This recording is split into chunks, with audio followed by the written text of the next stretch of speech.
هې اخواته نشي تللی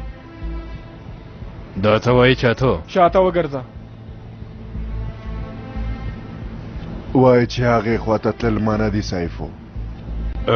زه تشناب نیولی یم وروره ته خو په انګلیسي پوهېږې درته یې ووایه سیفو اخواته مه ځه اوس موږ ته مصیبت مه پیدا کوه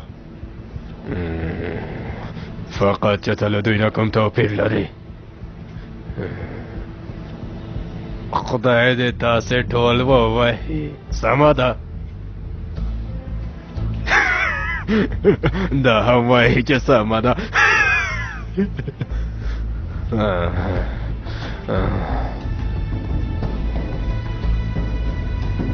ښه شو چې راغلی کارغه